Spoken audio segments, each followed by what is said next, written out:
আসসালামু আলাইকুম বন্ধুরা, আশা করি আপনারা সবাই ভালো আছেন। নতুন আরেকটা ভিডিওতে আপনাদের সবাইকে স্বাগত জানাচ্ছি।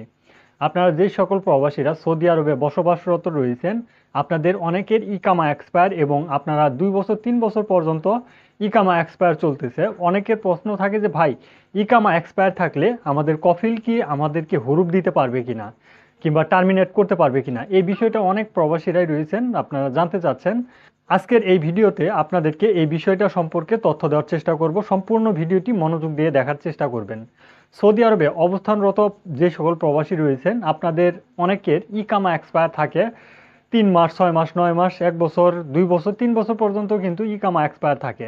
এখন ইকামা এক্সপায়ার হয়ে গেলে কি আপনার কফিল চাইলে আপনাকে টার্মিনেট করতে পারবে কিনা? টার্মিনেট সিস্টেমটাই হচ্ছে আপনাকে বাতিল করা। তার মহাসসাতে আপনি রয়েছেন, সেই মহাসসাতে থেকে আপনাকে বাতিল করে, মানে আপনি অ্যাবসেন্ট ফর ওয়ার্ক, মানে আপনি 15 দিন যাবৎ কাজ করতেছেন না, কিংবা এর চাইতেও বেশি দিন যাবৎ আপনি কাজ করতেছেন না। এটা কিভাবে আপনাকে কফিল ইকামা এক্সপায়ার কিভাবে আপনাকে এই বিষয়টা করে দেয়, মানে টার্মিনেট কিভাবে করে দেয়, এই বিষয়গুলো অনেক প্রবাসীরাই জানেন না।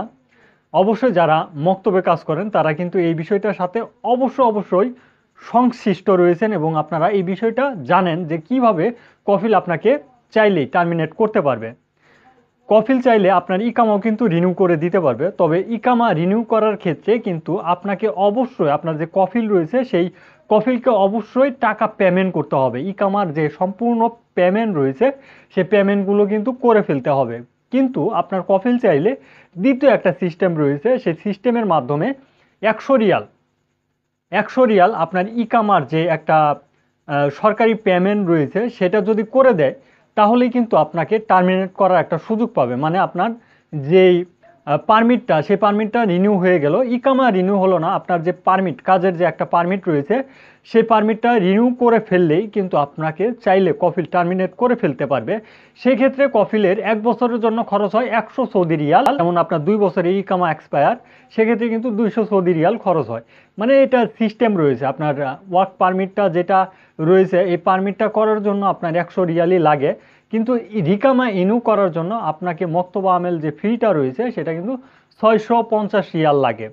যদি আপনার কফিল চা আপনাকে রিনিউ করে দিবে ইকামা, সেক্ষেত্রে কিন্তু 650 রিয়াল পে করতে হয়। আর যদি আপনাকে ওয়ার্ক পারমিটটাই শুধুমাত্র আপনার রিনিউ করতে হয়, মানে আপনার ওয়ার্ক পারমিট এক্সপায়ার, সেটা রিনিউ করার জন্য 100 সৌদি রিয়াল দিলেই কিন্তু ওয়ার্ক পারমিটটা রিনিউ হয়ে যাচ্ছে। যেহেতু কফিল আপনাকে টার্মিনেট করবে, সেক্ষেত্রে কিন্তু সে ওয়ার্ক পারমিটটাই কিন্তু ভ্যালিড করবে। ভ্যালিড করার জন্য অবশ্যই 100 রিয়াল পে করবে। তার যে আপসের অ্যাকাউন্ট রয়েছে তার মাধ্যমে যদি পেমেন্টটা করে দেয় সাদাতের মাধ্যমে, সেক্ষেত্রে কিন্তু আপনার কফিল চাইলে আপনাকে অবশ্যই কিউআ পোর্টালের মাধ্যমে আপনাকে টার্মিনেট করে দিতে পারবে। সেই ক্ষেত্রে কিন্তু একমাত্র পসিবল আপনাকে এই টার্মিনেটটা করা। ইকামার সাথে আপনার টার্মিনেটের কোনো সম্পর্কই নেই। তবে যাদের ইকামা 2 বছর 3 বছর এর চাইতেও বেশি এক্সপায়ার হয়ে গেছে, তাদের সিস্টেমটা অন্যরকম। আপনার কফিল চাইলে সে জাওজাত অফিসে যে সে টার্মিনেটটা করতে পারবে তাদের মাধ্যমে। কিন্তু আপনার কফিলকেও কিন্তু জবাবদিহিতার আওতায় আসতে হবে, যে এতদিন যাবৎ সে তোমার কোম্পানিতে কাজ করতেছে, ইকামা এক্সপায়ার কেন, এই প্রশ্নটার কিন্তু সম্মুখীন হতে হবে। সেক্ষেত্রে দেখা যাচ্ছে যে কফিল ম্যাক্সিমাম সময় 3-4 বছর 5 বছর পর্যন্ত যাদের ইকামা এক্সপায়ার, তাদেরকে নিয়ে অতটুকু মাথা ঘামায় না। তাদেরকে শুধু রিকোয়েস্ট করে বলে যে তুই দেশে চলে যা, কিংবা আমার মহাশসাতে ফিরে আয়। এই ধরনের রিকোয়েস্ট কিন্তু আপনাদেরকে করতে পারে, তবে আপনাকে টার্মিনেট করবে না। আর আপনারা চাইলেও কিন্তু কফিলের মাধ্যম ছাড়া অন্য আরেকটা মাধ্যমে কাজ করতে পারবেন। এখানে আরেকটা প্রশ্ন আছে, যদি আপনার কফিল 2 বছর 3 বছরই ইকামা এক্সপায়ার, সেক্ষেত্রে আপনাকে টার্মিনেট করলো, আপনি কিন্তু একটা সুযোগ পাবেন, কোম্পানি পরিবর্তন করার একটা সুযোগ পাবেন। এটা কিন্তু অবশ্যই সৌদি আরবের শ্রম আইনের মধ্যেই রয়েছে। যেহেতু আপনার 2 বছরের ইকামা এক্সপায়ার, আমি এক্সাম্পল আপনাকে বলতেছি, যেহেতু আপনার ইকামা 2 বছরের এক্সপায়ার, সেক্ষেত্রে আপনি যদি চান, কফিল যেহেতু আপনাকে টার্মিনেট করেছে, সে কিন্তু অবশ্যই ইকামার রসুমটা দিয়েই আপনাকে টার্মিনেট করেছে। সেই ক্ষেত্রে আপনি যে কোনো কোম্পানিতে যদি ট্রান্সফার হতে চান, শুধুমাত্র 650 রিয়াল খরচ হবে ইকামা বানানোর জন্য। শুধুমাত্র 650 রিয়াল খরচ হবে। বাকি যে পেমেন্টগুলো থাকলো, এগুলো কিন্তু কফিল করে দিয়েই আপনাকে টার্মিনেট করেছে।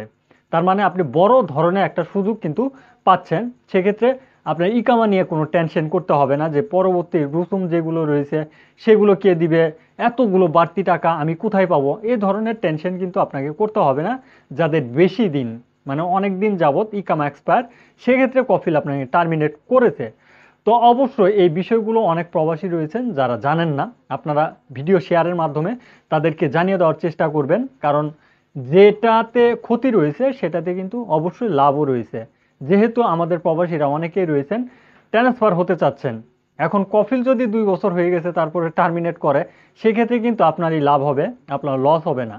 আর টার্মিনেটের সিস্টেমটা হচ্ছে আপনার 60 দিনের ভিতরেই যে কোনো একটা ডিসিশন নিতে হবে। কফিল আপনাকে টার্মিনেট করেছে, ইকামার উপরে আপনার টার্মিনেট চলে এসেছে, দুইটা প্রসেস রয়েছে। 1 নাম্বার প্রসেস, আপনাকে দেশে ফেরত আসতে হবে জাওজাতের মাধ্যমে, যেভাবে হোক না কেন ফাইনাল এক্সিট লাগাতে হবে, লাগানোর পর দেশে ফেরত আসতে হবে। যদি না আসেন আপনি সৌদি আরবে একজন আনলিগেল মানে অবৈধ প্রবাসী হয়ে গেলেন। আর অবৈধ প্রবাসী হিসাবে যতদিন সৌদি আরবে থাকবেন অতদিনই থাকতে পারবেন, পরবর্তীতে আর কোনো ভিসা আপনাকে দেওয়া হবে না। তার মানে আপনি ব্ল্যাক লিস্টে পড়ে যাবেন। আর যদি আপনি চান যে না আমি 60 দিনের ভিতরেই দেশে ফেরত আসবো, সেক্ষেত্রে অবশ্যই জাওজাতে যোগাযোগ করতে হবে। যেহেতু আপনার কফিল আপনাকে টার্মিনেট দিয়েছে, জাওজাতে যোগাযোগ করতে হবে, জাওজাত থেকে এই বিষয়গুলো আপনাকে সুরাহা করে নিতে হবে আপনি দেশে ফেরত আসার জন্য। আর দ্বিতীয় নাম্বার যে প্রসেসটা সেটা হচ্ছে আপনাকে ট্রান্সফার মানে কাফালা হয়ে যেতে হবে। এই 60 দিনের ভিতরে আপনি কাফালা হওয়ার সুযোগ পাবেন। কিন্তু আপনার 60 দিন যদি ওভার হয়ে যায় সেক্ষেত্রে কিন্তু আপনি কোনোটাই হতে পারবেন না। মানে আপনি দেশেও বৈধভাবে আসতে পারবেন না। আসার পর যদি আপনি দেশে যদি ফেরত আসেন আনলিগেল সিস্টেমে আসতে হবে। সেটা হতে পারে জাওজাতের মাধ্যমে, পুলিশের মাধ্যমে কিংবা বাংলাদেশ দূতাবাসের মাধ্যমে। যেহেতু আপনি 60 দিন ওভার করে ফেলেছেন সেক্ষেত্রে কিন্তু আপনি আনলিগেল সিস্টেমেই ফিঙ্গারের মাধ্যমে কিন্তু আসতেছেন।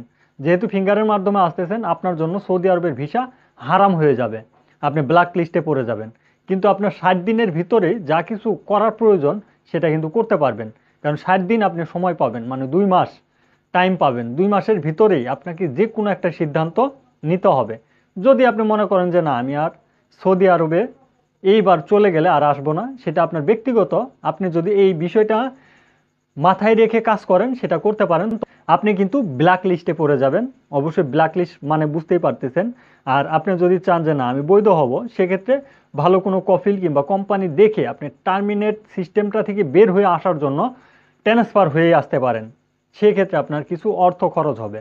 আশা করি প্রিয় বন্ধুরা আপনারা বুঝতে পারছেন। তারপরেও আপনাদের এই সকল সমস্যা নিয়ে যদি কোনো ধরনের প্রশ্ন থাকে, ভিডিওর কমেন্ট বক্স আপনাদের জন্য সর্বদাই খোলা রয়েছে, আপনারা কমেন্ট করতে পারেন। কমেন্টের উপর ভিত্তি করে হয়তো পরবর্তী ভিডিও আনার চেষ্টা করব, কিংবা আপনার কমেন্টের সূক্ষ্ম একটা আনসার দিয়ে দেওয়ার চেষ্টা করব। আজকের ভিডিওটি এ পর্যন্তই। ধন্যবাদ সবাইকে। সালামু আলাইকুম।